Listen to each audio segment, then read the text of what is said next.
साताऱ्यातील बावधन गावची बगाडी यात्रा मोठ्या उत्साहात सुरू आहे। बगाडी यात्रा पाहण्यासाठी राज्यभरातून भाविक मोठ्या संख्येने बगाडी या ठिकाणी दाखल झालेले आहेत।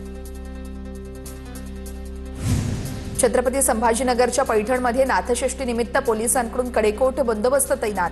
छत्रपती संभाजीनगर ग्रामीणचे पोलीस अधीक्षक विनय राठोड यांची माहिती, जवळपास 15 लाख वारकरी आणि भाविक दाखल होणार असल्याचा अंदाज। मनसे अध्यक्ष राज ठाकरे रायगडला रवाना। रायगड किल्ल्याच्या पायथ्याशी उद्या मनसेचा 20वा वर्धापन दिन साजरा होणार। मनसेच्या प्राथमिक सदस्य नोंदणीचा देखील शुभारंभ त्या ठिकाणाहूनच होणार। बारामती आणि राहुरीमध्ये पोटनिवडणूक लवकरच होणार। मार्चच्या दुसऱ्या किंवा तिसऱ्या आठवड्यामध्ये निवडणुकीची घोषणा होण्याची दाट शक्यता।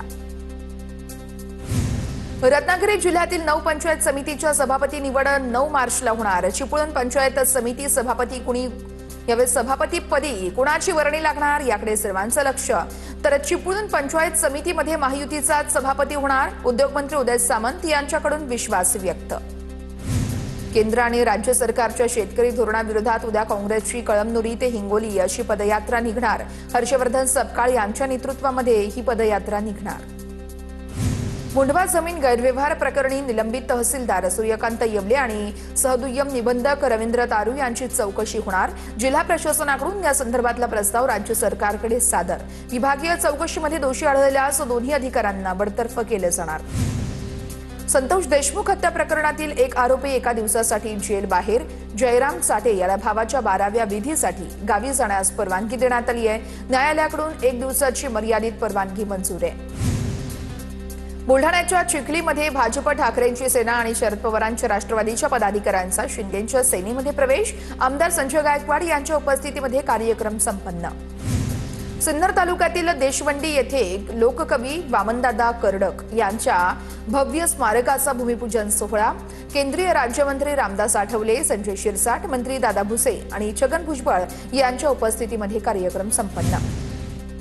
सावित्रीबाई फुले पुणे विद्यापीठ चौकातील उड्डाणपुलाचं फडणवीसांच्या हस्ते उद्घाटन संपन्न। उपमुख्यमंत्री सुनेत्रा पवार आणि केंद्रीय राज्यमंत्री मुरलीधर मोहोळ देखील उपस्थित। उड्डाणपुलामुळे विद्यापीठ चौकातील वाहतूक कोंडी कमी होण्यास मदत होणार। नाशिकमध्ये मंत्री गिरीश महाजन यांनी पदाधिकारी आणि महसूल अधिकाऱ्यांसोबत साजरी केली रंगपंचमी। यावेळेस मोठ्या संख्येने पदाधिकारी आणि अधिकारी देखील उपस्थित होते। धाराशिवच्या 500 खाटांच्या जिल्हा रुग्णालयाचं काम तातडीने आणि दर्जेदार करा, पालकमंत्री प्रताप सरनाईकांचे निर्देश। मुंबईमध्ये झालेल्या आढावा बैठकीमध्ये सरनाईकांचे निर्देश। मुख्यमंत्री देवेंद्र फडणवीस आणि टाटा ट्रस्टचे अध्यक्ष नोएल टाटा यांनी नागपूरमधील नॅशनल कॅन्सर इन्स्टिट्यूटला भेट दिली आहे। फडणवीसांच्या नेतृत्वाखाली उभारलेल्या कॅन्सर उपचार सुविधेचं नोएल टाटा यांच्याकडून कौतुकही करण्यात आलंय। गोंदियाच्या सौंदड ग्रामीण रुग्णालय प्रकरणाची आरोग्यमंत्र्यांकडून दखल। 10 मार्चला या विषयावरती मुंबईमध्ये बैठक बोलावली। वेळेवरती उपचार न मिळाल्यानं 2 बालकांचा मृत्यू झाल्याचा कुटुंबियांनी आरोप केला होता। आमदार राजकुमार बडोले यांनी आरोग्यमंत्र्यांकडे या संदर्भात तक्रार दाखल केली होती। रायगडच्या वहूर गावात लग्न कार्यामध्ये मटण आणि दारू बंद। महिला मंडळानं क्रांतिकारी निर्णय घेतलेला आहे। निर्णयाचं पालन न करणाऱ्या लग्न समारंभामध्ये महिला मंडळ मदत करणार नसल्याचंही स्पष्ट करण्यात आलंय। गोंदिया जिल्ह्यामध्ये मनरेगा कामांवरती अघोषित ब्रेक, यामुळे ग्रामीण विकास ठप्प झाल्याचा सरपंच संघटनेचा आरोप आहे। सिंचन विहिरी, गोठे, फळबागा तसेच इतर कामांची देयक प्रलंबित असल्यानं शेतकरी आणि मजूर अडचणीत सापडले।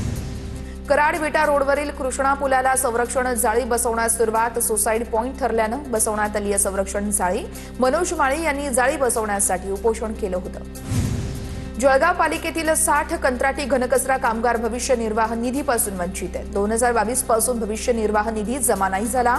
कंत्राटी कामगारांच्या आयुक्तांकडे निवेदन देत अशी तक्रारही आहे। बोगस शालार्थ आयडी प्रकरणातील अहवालामध्ये 150 शिक्षकांची नावं समोर। संबंधित शिक्षकांचं वेतन थांबवलं। शिक्षक भरती घोटाळ्याची व्याप्ती वाढली। तपासाच्या कक्षेत सुमारे 2000 जण येण्याची दाट शक्यता आहे। नाशिकमध्ये जीएसटी विभागातील लाचखोरी प्रकरणामध्ये लाच घेणाऱ्या तिघांना उद्यापर्यंत पोलीस कोठडी आहे। कारवाई टाळण्यासाठी मागण्यात आली होती 1 कोटींची लाच। 20 लाखांचा पहिला हप्ता घेत असताना रंगेहात अटक करण्यात आली आहे। नांदेड बस स्थानक बॉम्ब उडवून देण्याची धमकी। बस स्थानकावरून तक्रार पेटीत चिठ्ठी टाकून अज्ञाताकडून नांदेड पोलीस नियंत्रण कक्षाला फोन। धमकीचा खोटा फोन करणाऱ्या आरोपीला नांदेड पोलिसांकडून अंबाजोगाईमधून अटक करण्यात आली आहे। जगप्रसिद्ध लोणार सरोवर परिसरामध्ये पॅरा मोटरिंग साहसी खेळाचा शुभारंभ 400 फूट उंचीवरून पाहता येणार विहंगम नजारा. लोणारच्या पर्यटनाला मोठी चालना मिळणार. अकोल्यामध्ये वर्ल्ड कप फायनलसाठी क्रिकेट प्रेमींचं महादेवाला साकडं. अकोला शहरातील क्रिकेट प्रेमी आणि स्थानिक क्रिकेटपटूंचा भगवान महादेवाचा जलाभिषेक. पुण्याच्या भोरमधील आर महाविद्यालयामध्ये गंगोत्री पासवर्ड वाचन अभियानाला सुरुवात. अभिनेते सचिन खेडेकर यांच्या उपस्थितीमध्ये विद्यार्थ्यांनी केला वाचनाचा संकल्प. सोलापूरमध्ये मराठा क्रांती मोर्चाकडून काळी रंगपंचमी साजरी. महापालिकेमध्ये मराठा समाजाला संधी डावलल्यानं भाजप विरोधात आंदोलन. मागण्या मान्य न केल्यास सोलापूरसह राज्यभरात आंदोलनाचा इशारा. धाराशिव जिल्ह्यामध्ये ग्रामीण भागासह शहरात लहान मुलं रंगपंचमी खेळताना दिसत आहेत. होळीनंतर 5 दिवसांनी धाराशिव जिल्ह्यामध्ये रंगपंचमी साजरी केली जात असते. रंगपंचमी निमित्त जेजुरी गडावरती उत्साहाचं वातावरण. खंडोबा मंदिरामध्ये नित्य वारकरी, पुजारी, सेवेकरी वर्गाकडून खंडेरायाला रंग लावून साजरी करण्यात आली आहे रंगपंचमी आणि पहाटेपासूनच भाविक मोठ्या संख्येने इथे गर्दी करतायत. नाशिकमध्ये पारंपरिक पद्धतीने साजरा होतोय रंगपंचमीचा कार्यक्रम. शहरातील विविध सार्वजनिक मंडळांकडून रंगपंचमीची तयारी करण्यात आली आहे. शहरातील नाशिकच्या पेशवेकालीन राहाडीत रंग खेळण्याची जुनी परंपरा आजही कायम. कोल्हापूरच्या ग्रामीण भागामध्ये रंगपंचमीचा उत्साह. उमेद फाउंडेशन संस्थेमधील मुलांनी रंगपंचमीचा आनंद लुटला. डॉल्बीच्या ठिक्यावरती ताल धरत मुलांनी रंगपंचमीचा आनंद लुटलेला आहे. पंढरपूर शहरात आज रंगपंचमीचा मोठा उत्साह. तरुण लहान मुलांसह बालवृद्धांनी देखील रंग उधळण्यासाठी गर्दी केली होती. कृष्ण पूजनानं रंगपंचमीला या ठिकाणी सुरुवात झाली.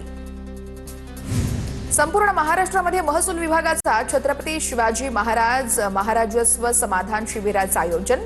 भिवंडीत देखील महाराजस्व समाधान शिबिराचं आयोजन. 7/12 दुरुस्ती, फेरफार दुरुस्ती, जातीचा दाखला इत्यादी 15 सेवा या ठिकाणी दिल्या जाणार. जागतिक महिला दिनानिमित्त तुळजाभवानी मंदिरातील 62 महिला कर्मचाऱ्यांची वैद्यकीय तपासणी. उपस्थित डॉक्टरांनी महिलांना आरोग्याविषयी मार्गदर्शनही केलेलं आहे. भंडारामध्ये छत्रपती शिवाजी महाराज महसूल समाधान शिबिराला सुरुवात. 15 पेक्षा अधिक महसुली सेवा थेट गावागावात उपलब्ध. विशेष अभियानाचा पहिला टप्पा शहापूर गावामध्ये. धाराशिवमध्ये जागतिक महिला दिनानिमित्त 25 किलो रांगोळीचा वापर करून बनवण्यात आली कलाकृती. छत्रपती शासन कायदा अंमलात आलाच पाहिजे कलाकृतीतून उल्लेख. कलायोगी आर्ट्सकडून साकारण्यात आली आहे कलाकृती.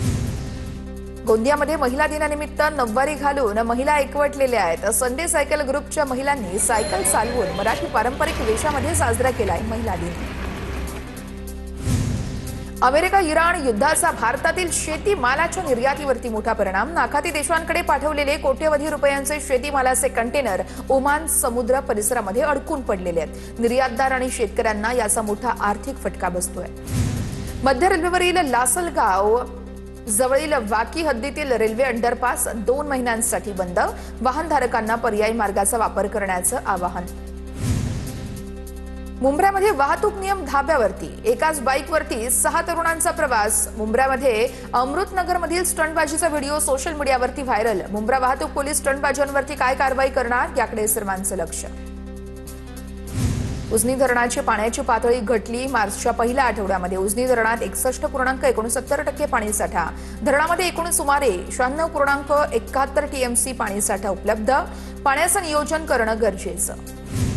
भंडारा शहरामध्ये 15 दिवसांपासून दूषित पाणी पुरवठा सुरू. जलशुद्धीकरण केंद्रातील पाण्याच्या टाकीमध्ये आढळले मृत सरडे. खासदार प्रशांत पडळेंनी केली पाहणी.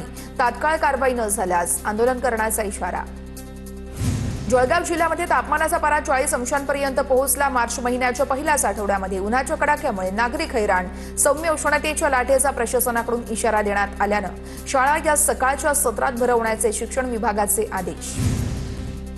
नंदुरबार जिल्ह्यामध्ये तापमानाचा पारा हा आता 38 अंशांवर पोहोचलेला आहे. पपई आणि केळी पिकांना उष्णतेचा मोठा फटका बसतोय. वाढत्या उष्णतेमुळे नंदुरबार जिल्ह्यामध्ये फळबागांवरती मोठं संकट आलंय. शेतकऱ्यांकडून गोणपाट आणि मंचिंग पेपरच्या कव्हरचा वापर केला जातोय.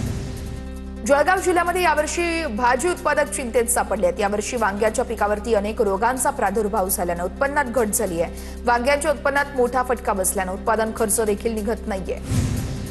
नंदुरबारमध्ये होणाऱ्या महामार्ग विस्तारामध्ये हजारो वृक्षांची कत्तल, मात्र संबंधित ठेकेदाराकडून पर्यायी वृक्ष लागवड अद्याप केली नाहीये. संबंधित विभागानं तातडीनं वृक्ष लागवड करण्याची नागरिकांची मागणी आहे. नाशिकच्या येवला तालुक्यातील ममदापूर, काळवीट आणि हरिण संवर्धन क्षेत्रामध्ये लांडग्यांचा वावर. हरणांच्या कळपांच्या सुरक्षेबाबत चिंता व्यक्त. पाणवठ्यांवरती हरणांची वर्दळ वाढल्यानं लांडग्यांचा या ठिकाणी वावर